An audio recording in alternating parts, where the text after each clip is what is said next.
Hi everyone, welcome back to my YouTube channel, and today I'm going to talk about common base amplifier. It is less used than common emitter or common collector, but it's very unique type of amplifier because it offers some unique features basically. So common base amplifier, I can show you the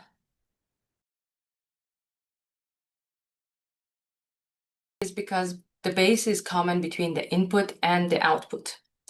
And it has the input is coming from the emitter and then it goes out of the collector. Okay.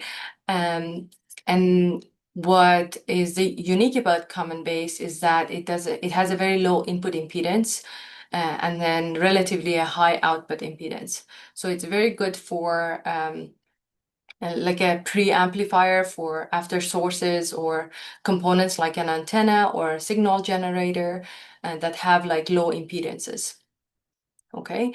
And then what it acts like, it has a like it acts like a voltage amplifier, but because as we know, the current from the on the collector and on the emitter or out of the emitter are very close to each other because the base current is very small. It doesn't act like a current amplifier. It mostly is like a current buffer. Okay, so what do we know about common base? It has a low input impedance. It acts like a voltage amplifier. It's good for some radio frequency applications. After you put it after sources like antennas to act like a pre-amplifier for them. And it acts like in active mode. Basically, the base emitter is going to be on. That junction is going to be on, equal to about 0.7 volt in DC. And then the base has a fixed, basically, bias voltage the whole time. Okay, so now I'm going to switch back and show you how you can assemble this board. And I put the picture on the side of the video, so you can always look at it. Okay, okay, let's get into it. Okay, so if you look at the circuit, we have two N4124 PNP PNP, yes, transistor, um, and then we have like a voltage divider biasing for the base, which is connected with 22 microfarad to the ground at AC for AC signals, and then the rest of the circuit. Okay, and then this is our transistor. Okay, it has three legs. This is the base. This leg is the base. I don't know if you see it. Okay, this is the base, and then this is the emitter. This is the collector. And then I always say match the curve to the kind of like, you know, the curve of the symbol. Okay, now because of the way I put this circuit or this breadboard, I'm going to call these rows and I'm going to call these columns. Okay, so just reminder that these rows have the same voltage, so these pins are all connected together. These pins are connected to each other, and then the columns again are connected to each other. Like all the pins on one column have the same voltage, and the same thing on the other side, but they are separate from each other. Okay, and if you want to make this line have the same voltage as this one, all we need to do is basically connect one pin of this row to one pin of the other row. That way we don't need to connect our ground. I'm choosing this to be my ground basically. That way we don't need to have our power supply coming to 2 points. We just need to connect it to here. So this is going to be my ground.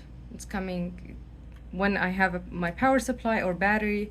I'll just connect it here, ground comes here, and then it also comes here as well.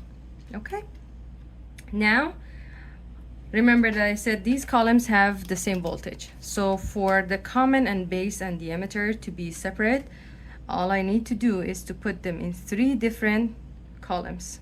I'm just trying to spread the legs of these transistors away from each other so that they don't end up on the same column. Okay, now we can start. So again, all of these pins are going to be representation of the base. This one and all of the above one are the emitter, and these are the collector. The emitter is really it's really hard to access or put more than one component. So what we can do is to transfer it to the other side of the board. So I'll connect it from here to here. That way, these 3 pins can be all the emitter, right? Okay. So first thing first, I'll start with the base because it's very crowded. So from the base, we have one 32 kilo ohm resistor going to the power supply or the positive side of our battery. So let's go from the base to the positive side of our battery. I'm choosing the red row to be the positive side here. So later I'll connect the power supply and the positive sides of it to it here. You can choose another color, or I'm just choosing red, and then I have connected it to this wire that later goes to the positive side of the power supply. Okay, so then what we need to do is we have another one. It's a 5.6 kilo ohm. I don't remember the colors of these. You can calculate it, or if you're like me, lazy, you can choose a multimeter here. And then let me just put it that way, and then see which one of these resistors that I put together before is 5.6. Okay, so 5.6, you have to put it in the range of 20 kilo ohm on this. This is our 5.6. So it goes from the base to the ground. So here from the base to the ground. Okay, I'll just zoom in again. Then what we have is our 22 microfarad capacitor. So then we go from here. Again, we can go to the ground. So I don't reach the ground with this. So what I can do is, again, I'll put it somewhere that I know it's not accessed by any other component, and then later connect it to the ground.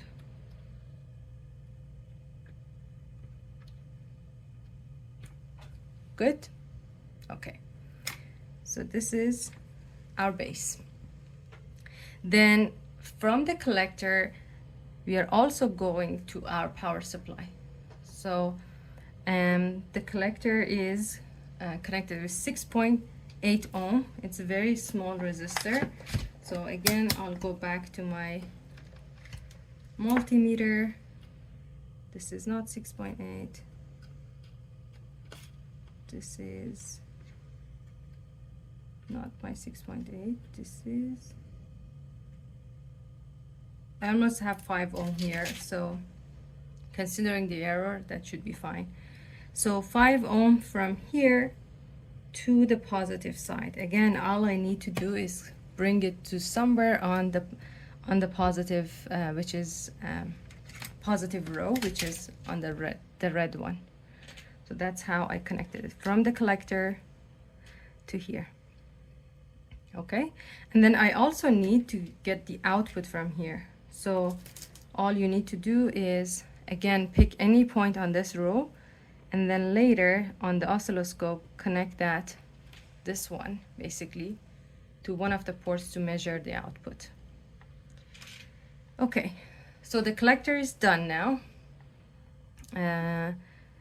We actually have a 100 microfarad. So actually, before we do that, we can connect here just to do DC decoupling.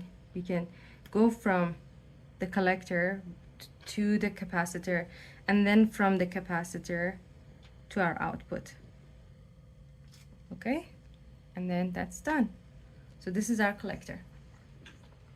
Now let's go to the emitter. Emitter is, we transferred it to the other side of the board because we didn't have much space. So we have 500 ohm there. So 500 ohm, let me see which one of these resistor it is. It's not 0.5, yeah, this is the one. So I'll go from here to the ground. So I'll go here to the ground. Okay, do you see it? I'll just went from the emitter to the ground. Then again from the emitter, actually it might be able better to transfer it here. Then from the emitter we have another 100 microfarad. So we go from here to somewhere else that we know it's not accessed by any component. Then we have another 50 ohm. Okay, I don't know which one is 50 ohm, but let's say this is our 50 ohm. I don't know what I did with it. This is our 50 ohm. Then we go from the capacitor to our V in. I'm going to choose V in to be on this row. This is my V in. So this is the green is V out. The yellow, I'm going to choose it, yellow, is going to be my signal generator, where the AC signal is going to come in. Now let's look at this circuit. Okay, that's it. That's how you assemble a common base amplifier. You can find the biasing for the circuit as a practice, see what is the voltage gain on it and what is the formula on it as well. Okay, talk to you guys later in the next video.